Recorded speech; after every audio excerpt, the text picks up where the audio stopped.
એક રસાસ્વાદ, રસમાં આસક્તિ.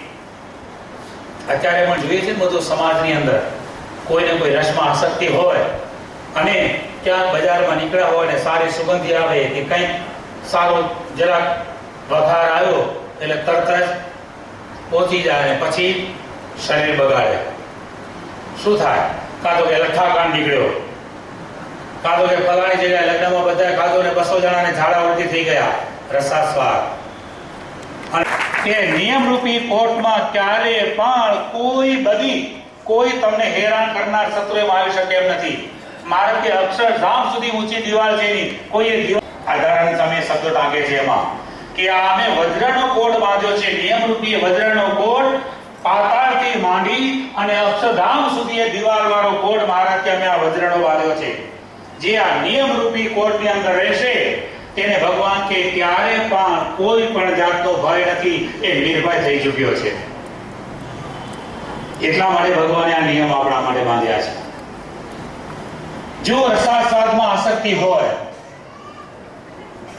જૂના સાવરથી આવ્યો એટલે તરત જ પટલાણીએ સરસ મજાના કુણા રીંગણા એ લવા દરજીને દીધા. એટલે લવા દરજીને વાત જાગ્યો, સારું ઘણા દિવસથી રીંગણાનું શાક ખાધું નથી, આજે રીંગણા ખાવાની ઈચ્છા થઈ છે. એમ આપી કઈ અને આવતો રહ્યો પાછો પટેલને ઘેર અને મળ્યો કપડા સીવવા. એ બધું સીવતા સાંજ પડી ગઈ, પણ સીવતા વિચાર એ કરે કે જલ્દી કામ પૂરું થાય અને ઘરે જઈને રીંગણાનું શાક ખાવું. જલ્દી કામ પૂરું થાય, ઘરે જઈને રીંગણાનું શાક છે. ઘરે પહોંચ્યો, ઘરે જઈને ફટાફટ હાથ મોં ધોઈ અને ફટાફટ જમવા બેસ્યું કે જલ્દી ખાવાનું લાવો કે ભૂખ લાગી છે. ધર્મપત્ની ઘરમાંથી થાળી પીસીને લાવી, એમાં રોટલા અને દાળ આવી, રીંગણાનું શાક આવ્યા. એના પહેલા દાળ મેં ઓરી દીધી હતી, તો પછી ઓરેલી દાળને ક્યાં નાખવી અને રીંગણાનું શાક આવતીકાલે કરશું. આટલું એ બોલી ત્યાંનો પિત્તો ગયો રસાસ્વાદને કારણે. એટલે તરત શું બોલ્યા? બોલો લવો દરજી કે છે કે જા મારું માનવું ન હોય તો પડ કુવામાં. આવું ક્રોધમાં બોલી ગયા. ત્યાં બોલીને પણ ચડી ગયો હરખો કરીને. એટલે તરત જ ઘરમાંથી નીકળી અને જઈને ગામની બહાર ભાંગા પટેલનો કૂવો હતો, ભૂસકો ભર્યો કૂવો, અને કૂવામાં આપઘાત કર્યો. પોલીસ ફરિયાદ થઈ, લવા દરજીને પકડીને જેલ ભેગો કર્યો. 12 વર્ષે છૂટ્યો જેલમાંથી. 12 વર્ષે છૂટ્યો અને પછી નવી પરણ્યો અને પછી 12 વર્ષે રીંગણાનો વગાડ થયો.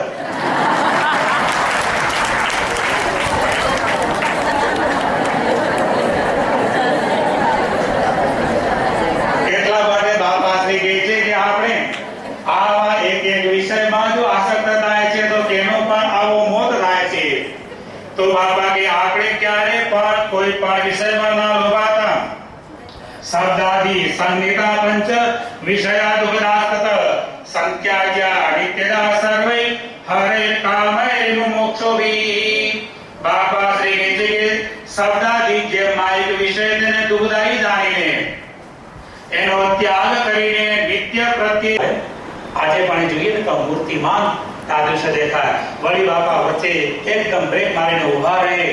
બાપા ડાબે હાથેથી ચશ્મા ઉતારે, જમણા હસ્તમાં ગુલાબનું પુષ્પ બાપા આમ ફરકાવે અને એ મૂર્તિ, એ રૂપ, એ લાવણ્યતા આમ અંતરમાં તાદૃશ થઈ જાય તો બધું આ લોકના વિષયમાં ક્યાંય કીર્તિ રહે ખરી?